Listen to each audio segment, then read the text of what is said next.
Guys, so si Inday guys, so sayo, oh. Pinabili niya sa akin yan guys, oh. Sabi niya sa akin, pero guys, kung titignan mo, ang ganda-ganda ng ano ko, lamesa ko, tignan mo yung lamesa ko. Inday. Oh, glass yan guys, glass. Oh. Oh. Gusto niya may ganyan, dahil Christmas daw. Diyos mio, Marimar. Ayos na ayos. Gusto niyo naman ha.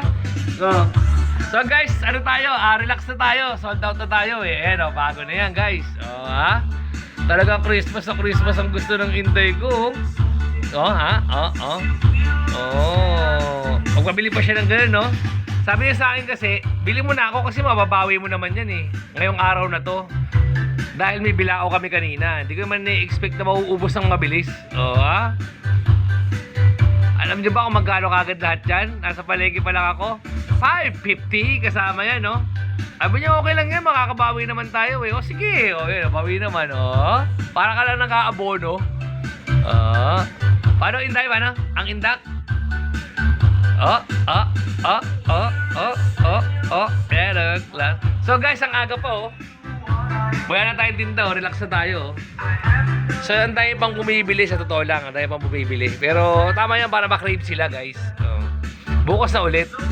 Ayun na, siguro masaya na si Inday ko niyan. Ayun, ganito. Oh, Christmas! Woo! So, bago-bago na tayo, guys. Oh. Dapat yung binili ko, gusto niya pula eh. Siya namili niya kasi daw, ano, ang tawag ito? Di ba pagka New Year, kailangan mo ng polka dot? Oh, polka dot nga, so red nga lang. Oh. Yeah. Ayos ha, puro red yan ha, Christmas. Oh. Ayun oh. Gusto mo yan? Sige. Ang laki pa wala na nabili ko. Isang yarda lang sana. Ayun oh, guys. Alright. So bukas pag kumain tayo guys, bago-bago na. Alright, di ba? Gado pala yun eh. Tira-tira na lang pala ito eh. Pinano ko yan. Pinahingi ko na yung huli na yan. Hanggang dito lang dapat yan eh oh. Ay ko akin lahat.